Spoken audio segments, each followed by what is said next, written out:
पुणी एक air tragedy Gujarat पर उत्तराखंड केदारनाथ रे हेलिकॉप्टर क्रैश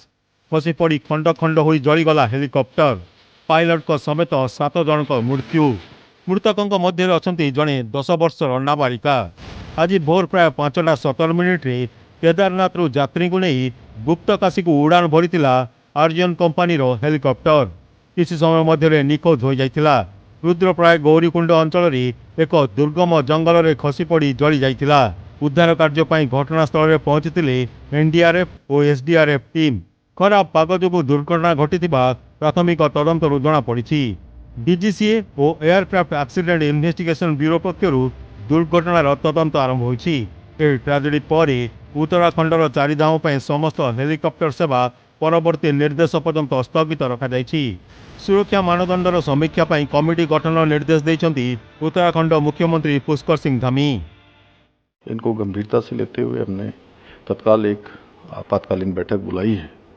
और उस बैठक में निर्देश दिए हैं कि एक सख्त एसओपी बनाई जाए जिसमें किसी भी कीमत पर जो हमारे डीजीसीए के रूल हैं, मानक हैं, उनके मानकों के साथ किसी भी प्रकार का कोई भी ढिलाई न बरती जाए और जो उच्च हिमालयी क्षेत्र हैं, उच्च हिमालयी क्षेत्रों में चलने वाले पायलटों को उसका अनुभव हो, ये एविएशन कंपनियां भी सुनिश्चित करें। एक कंट्रोल एंड कमांड सेंटर यहाँ पर स्थापित किया जाए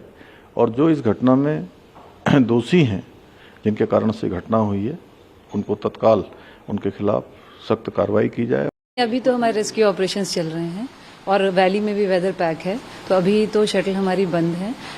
जो हेलीकॉप्टर्स हैं वो मोर और लेस हमने सभी को ही रेस्क्यू के लिए लगा दिया है और अभी डीएम एसएसपी भी साइट पे पहुंचने वाले हैं और उसके बाद उसमें कार्रवाई होगी।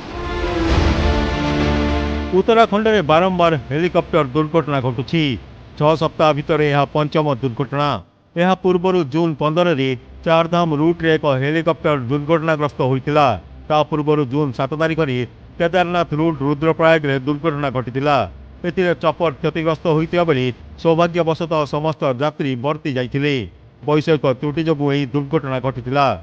पूर्व मे 17 तारिख एक हेली आम्बुलांस दुर्घटनाग्रस्त होता केदारनाथ हेलीपैड निकट में इमरजेंसी लैंडिंग करथिला एही एयर एम्बुलेंस तेबे एथिरे थिबा जणे डाक्टर समेत 3 जन सुरक्षित थिले। ता पूर्व मे 12 बद्रीनाथ रे एक हेलिकॉप्टर दुर्घटनाग्रस्त होइतिला यार ब्लेड एक गाड़ी को क्षतिग्रस्त करथिला तेबे बड़ धरणर अघटन अल्पके टली जाइतिला। ता पूर्व मे 8 तारिख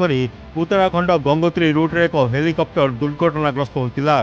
एथिरे पायलट को समेत 6 जन मृत्यु घटितिला जणे बर्ती जाइतिले। कहीं उत्तराखंड में एत दुर्घटना होउछि अधिकांश दुर्घटना खराब पाग को दायी करा जाउछि। हठात कुहुड़ी माड़ी आसिबा जोरे पवन बहिबा एवं दृश्यमान ह्रास पाइबा कारण दुर्घटना घटुवा कहुछि। केतेक स्थान में वैषयिक त्रुटि एवं निष्पत्ति नेबारे पायलट को त्रुटि दुर्घटनार कारण